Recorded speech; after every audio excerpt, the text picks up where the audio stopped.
Hey ChemExcel, this week we're going to be learning about some new words: spontaneous, non-spontaneous, and equilibrium. One of these is okay, one of them is really boring, and the last one is going to be really interesting, and that's what the week is going to mainly focus on. But first, we need to have a good understanding of these three.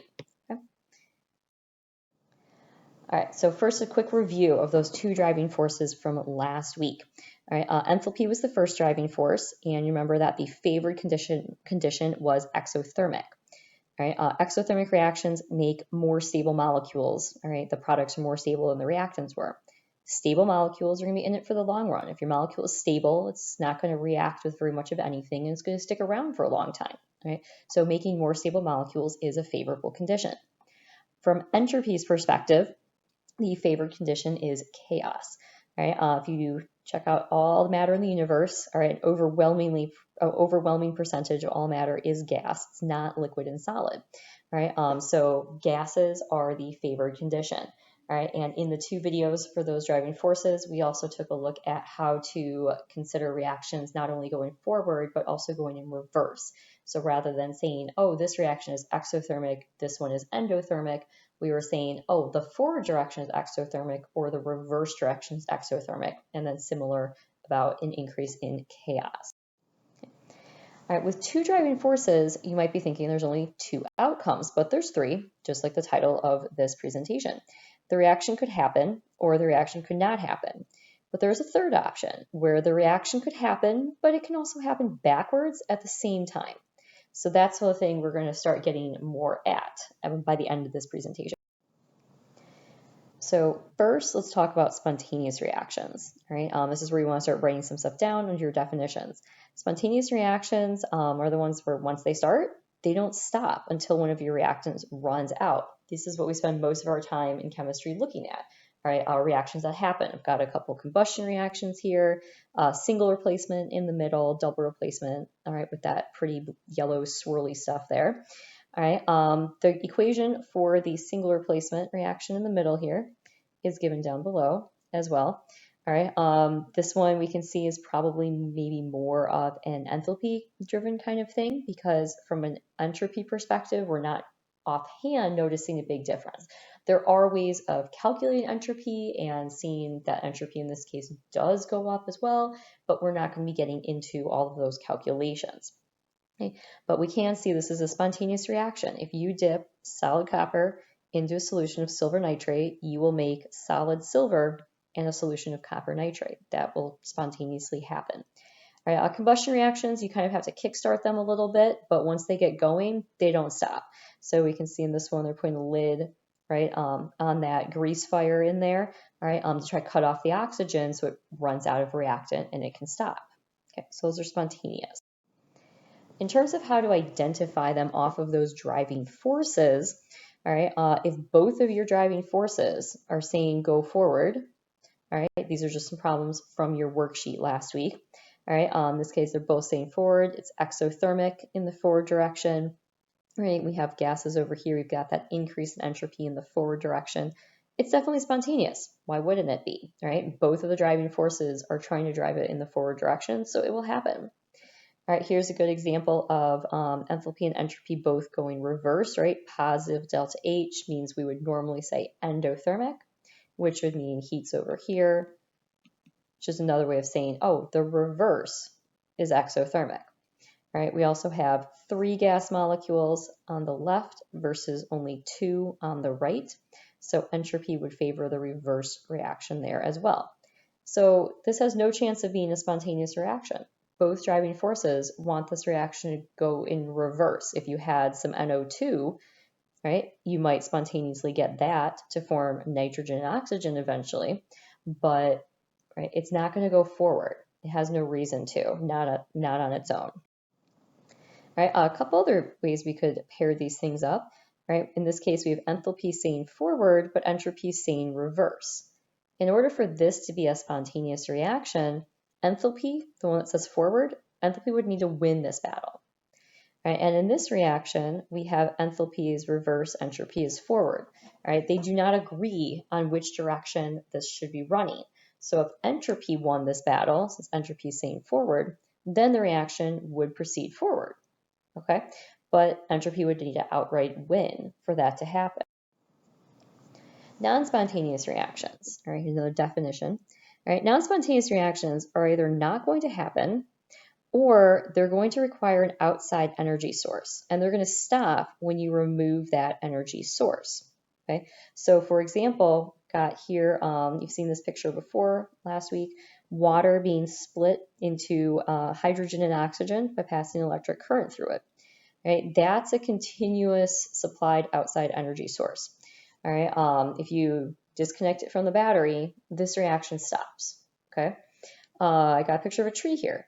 Right, photosynthesis, right, relies on light energy. Right? If you do not get the light energy coming in, if you do not have that outside energy source, then the reactions will stop. They are not spontaneous reactions. They rely on an outside power source. Okay? And then this was on the spontaneous slide, just to bring up this idea. Would this reaction spontaneously happen if you mixed solid silver with copper nitrate? And the answer to that would be no. We've seen singular placement reactions, right? We know that if we took these substances, if we put solid silver in a solution of copper nitrate, we would not expect to see anything happen, right? That's because the forward direction of this reaction is spontaneous. Trying to run it in reverse, right? That's not going to happen. You can try to hook up a battery to it too. It's not going to work, okay? That's a no on that one. All right, so identifying this is pretty similar. If you want to spot a non-spontaneous reaction, all right, if both of your forces say forward, then it's spontaneous. Non-spontaneous is not an option for this, okay? If they both say reverse, then it's non-spontaneous. All right, so these are some different perspectives on how to look at this. All right, so you might want to start filling in that, like, what does this mean portion here? All right, if they both say forward, it's going to go forward. If they both say reverse, then it's not going to go forward. It has no reason to go forward. Okay. All right, these other two examples, it's just going to be the same ones every time here. Okay. For these other examples, we have one says forward, one says reverse. All right, if we wanted this to be stopped, right, if we wanted this to be non-spontaneous, then the one that says reverse would need to win to prevent the reaction from happening. All right, in this case, second or last example, it's the enthalpy. The enthalpy wants it to go in reverse. If enthalpy wins outright, then it can stop this reaction from happening. Okay, so that's just another perspective. All right, when they're battling with one another, if one wins outright, it determines, will this reaction go forward or will it not go forward? Is the reverse just completely favored? All right, equilibrium. We know that some reactions go forward spontaneously until reactant runs out. But what if, just what if, the products were reacting with one another to reform the reactants while the reactants are trying to make the products? Stop and think about that for a moment. You're trying to make the products, and then they are turning back into the reactants. It's like if you're making a bunch of sandwiches for a picnic, which someday you will be able to do again, right? With your friends, okay?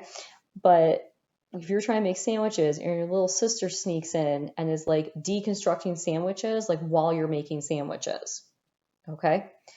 So first of all, let's look at this reaction, just kind of get a little perspective on this to see where would heat need to be to make this particular reaction even possible for doing that. Okay, this is just a reminder about how gas molecules work too, since I know there were some questions on those. All right, in this reaction here, there's two gas molecules on the reactant side, only one on the product side. So entropy here wants this reaction to go in reverse. Well, if enthalpy also said reverse, then this whole back and forth thing would not be a possibility. So we need enthalpy to say forward, which would mean the heat would have to be over here. Right? That's how we would show, oh, the forward direction is exothermic. Okay? And it turns out that for this reaction, that is the case. Enthalpy says forward, entropy says reverse. And those two driving forces are not in agreement with one another. So maybe rather than enthalpy winning and it being spontaneous and going forward, or entropy winning and this reaction just not proceeding forward at all, unless there's really crazy outside interference. Maybe enthalpy can drive the reaction forward while entropy is driving it in reverse at the same time. All right, how we would identify this? Again, if both of your driving forces say forward, it's spontaneous, period. All right, there is no chance of achieving equilibrium in that situation. If both of your driving forces agree on the reverse direction, it is non-spontaneous. That's your only option. But these last couple examples where one of them says forward and one says reverse, if nobody outright wins the battle, then they could just continue this battle forever, just going back and forth simultaneously, right? One's trying to make, like enthalpy here is trying to make rust in this case, whereas the rust is trying to reform into those. All right, spoiler alert, this reaction up top here would be spontaneous. It's rusting. Rusting does not reverse itself, okay? But just kind of pointing out what you would be looking for, saying it's a possibility. So the idea is when we analyze the reactions and we're saying one says forward, one says reverse, we can't accurately predict any given outcome from that information alone, okay? We can just say any outcome is possible. All right, so there's a little summary. They both say go forward, it's spontaneous. Both agree on reverse, it's non-spontaneous. And if one says forward, one says reverse, it could be anything. But what would that look like, that equilibrium situation? What would that actually look like? All right, I made an animation. It's not the greatest animation in the world. It's a little glitchy, so bear with it, okay? But we've got a bunch of NO2 molecules here. And we're going to go ahead and let some of them collide with one another. We've got 3 collisions.